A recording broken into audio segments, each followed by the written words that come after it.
Well, hello, everybody. Happy Tuesday, and welcome to another one of our market update videos. My name is Stephen Meade. I'm your host. I am the broker and manager here at Domicile Real Estate in Southern California. This is our first-time buyer or entry-level market segment market update. We actually do two updates. I think I've talked about the reason why in the past, but the big reason is that the markets move very differently for entry-level buyers than they do for either repeat buyers or highly affluent buyers. This is especially true right now. And I want to talk about something. We obviously have a lot of people that we talk to and that we work with that are in various stages of being ready to buy a home, right? And our goal always here is, we're on a mission to help California's renters become homeowners. It's something we say at the beginning of just about every one of our videos that is a first-time buyer video. And one of the things that we have is a lot of people have really been looking for some relief over the last, realistically, since COVID began, right? And they've been looking for something in the market that would ease, whether it be prices, whether it would be inventory going up, whether it would be interest rates more recently. And, I've got some good news and I've got some bad news. The good news is I think relief is starting to arrive. And for astute buyers, this might make a lot of sense. The bad news is kind of like making a wish with a genie in a bottle. The result isn't always exactly what you expected or what you had hoped for to get that relief. And that's really what we're going to talk about this week. So let's go ahead and jump into it and kind of jump into our slide deck here. And I can go over what I am talking about. So the first thing here, let's go back to our beginning. All right, is close prices. And we've got, remember, this data is 4 to 6 weeks old. So just kind of bear that in mind, when you think about that here. So if you're taking a look at this, right? I know they just changed around our little spotlighty thing. So we're going to do something. Okay, there we go. Now we got an arrow. This is 4 to 6 weeks old, and you'll notice that the entry-level single-family home, the blue line, has shot up. Not surprising. That it's kind of indicative of some panic buyers. I think, though, what's really interesting to me is looking at what's happening here on the condo side of things. They kind of crested here at 582, but look at this.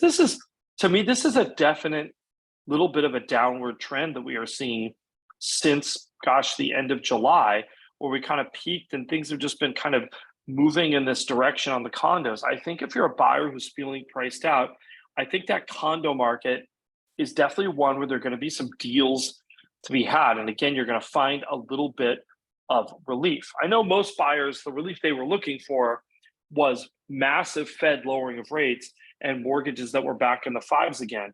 I don't think we're going to see that. I don't think we're going to see that anytime in the immediate future. So, the rates where they are, which by the way, they jumped today. Today was a bad day for the bond market, at least it was when we were recording this.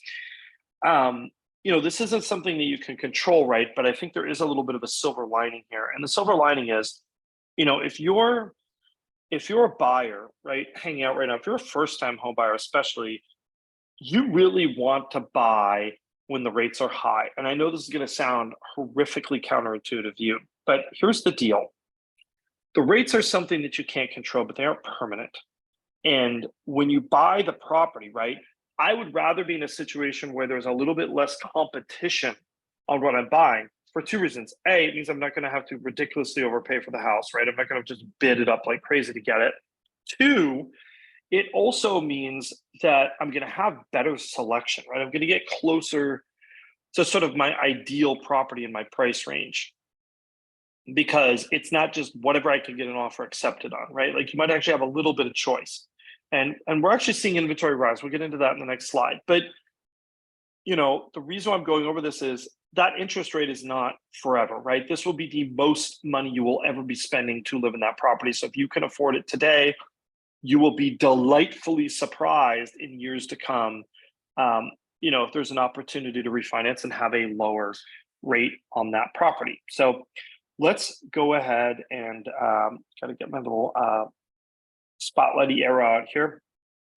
We're gonna, oops, I don't think that's what I wanted to do. Still learning some of these tools. They switched it around on us on Zoom here.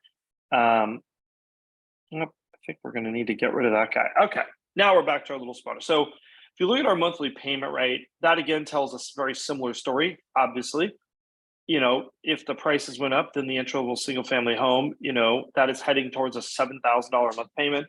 That really means that lenders are looking for you to have a minimum of, $13,000 in household income to make that happen.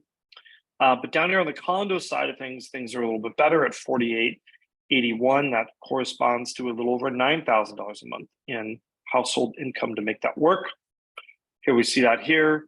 We got a 119,540, and up here we are, right around that $160,000 level for entry level single family home. Again, this is based on 5% down, paying mortgage insurance, all that stuff is included. So this is really kind of a true entry level statistic. Now we're getting to some good news that I think is probably why you tuned in and why you clicked on this. If you're a first time buyer, this absorption rate, right? We've watched this kind of steadily decline over the summer, kind of petered out, and we are firmly in the 60s. This does not mean it is a buyer's market, but it is way less competitive than it has been in the last couple of months. This is a gift, and we are heading into arguably the part of the year that has the least amount of competition. This is really a perfect storm, and I think buyers that are astute and can take that leap of faith are going to find that relative to the people who wait until spring of next year, they're going to be in a better spot, I think, in terms of selection of properties, in terms of what terms they really have to negotiate. I think they're going to be in a better spot. If we look at our total inventory, right, this is a little bit interesting. Both our entry-level single-family homes and our entry-level condos inventory is rising in the last 2 weeks, right? And this is not normally the time of year for that. This is normally the time of year of holding steady or dropping inventory. So this is another sign, right? A little bit of good news. Now, it's still way less inventory than we had last year at this point in time, but I think it's encouraging. And I think, if you're a first-time buyer on the sidelines, this has been a rough 36 months for you. I think you've really got to take a hold and look at any of this good news that is actually coming about. Now, if we look at our 14-day still active percentage, that is rising again. So it means a less competitive market. In fact, this number for our entry-level condos is starting to look a lot like where this number was last year at this time. And frankly, last year was a great time to have bought a house in October. It didn't seem like it at the time. And right now probably doesn't seem like it either. But I'm telling you, this is a relative point of less competition for you. And then finally, we have our week supply of homes, where this is a relative indication of inventory. And look, again, on our condo side of things, we're just over 10 weeks of inventory. That's not that far off from where we were last year at this time. And then we've risen up to 7 weeks on our entry-level single-family homes. That still trails last year, but really look at this graph. This is encouraging news. This is more weeks of inventory. That is better news for buyers, no matter how you look at it. So, this is kind of an interesting time of year. I think, there's an old adage that, people never know the good times when they were in them. They can only look back and appreciate them. I think, relatively speaking, these interest rates might look scary to you, but this is relatively speaking, this is a good time for you. In the last year, I would say this is probably one of the better times to be in the market right now, because I think there is an opportunity to have some selection and actually get some of the things that you might want. You might actually be able to have some choice and pick a little bit. And I think in the years to come, that's going to be something that you really appreciate. We are a real estate brokerage here in Southern California. So if you are a first-time home buyer, someone who should be a first-time home buyer, and I promise you, almost just about everyone knows someone who should be looking into buying a home. That's what we're here for. We'd love to help you out and be your representatives on that and help you navigate this market and share our expertise with you. Definitely reach out. Don't forget to like, subscribe, and hit that notification bell. And I think that's pretty much it. We'll see you again real soon.